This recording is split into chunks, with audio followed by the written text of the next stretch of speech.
Vah men ölümde kelle yokla. Sana da yolla solcak olup ne körünma diysene. Çınarın boyundaki bilbilen ovadına meymirep yatta. Hay Yalmavuzhan, varsa Kurhan. Varsa diyene men gurrunlanma. O adamlara nasıl varsa kurup toplama toplat bildiğince sonça ağzını açıp ankarıp dinleyenlere köpeliyor. Ne miyden getirip döküyorlar. İyisene önünde. Ha. İyimesene ağırlığında. Tağıncan onaydıp ber. He. Tağıncan munaydıp der. Mene bunun çıptırıp başlayanlar. Tomuzun cevdatında derya donuptur diyen oyun uloklarından bu ustalaşıp karşısı otururlar. Tevakta aydınlatlamam ölümünün ayar. Eğer etleten tanıda vurudun çıptırman ha. İlk vol çıptır sana pay kırıklığa var da. Öldün de.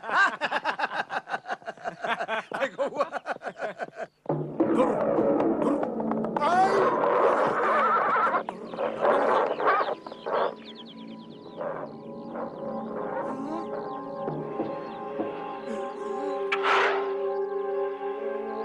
Vay! Keremcan! Ajdar abi, yılanlar! Öldür onu! Öldür Kerem! Dur. Vay vay vay vay vay vay vay vay vay vay vay vay vay vay vay vay vay vay vay! Atam pendiripti. Sebep ölürmek bolmuyor.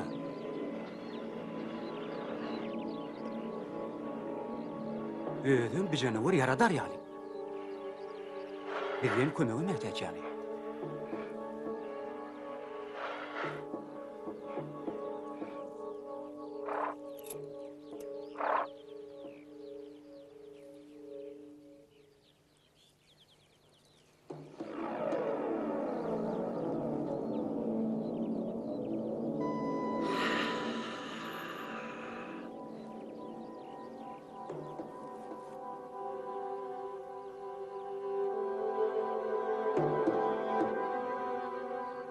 Yaxşı yigit, seni Allah yalqasın. Yaxşılığa yaxşılık. Menden şüylük sana yadigar bolsun.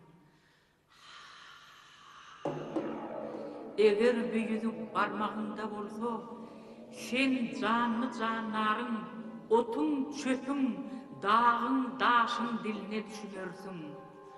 Büyüdük kudretli yüzüktür, yitireymeyin.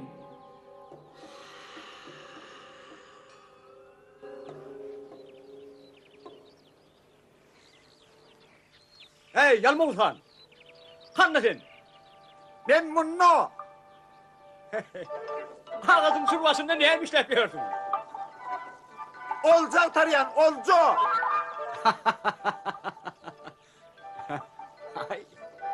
Olcak tarayamazsan edil yancağında yılanın hini var. Koğucu bağrına altın kumuş geyenler.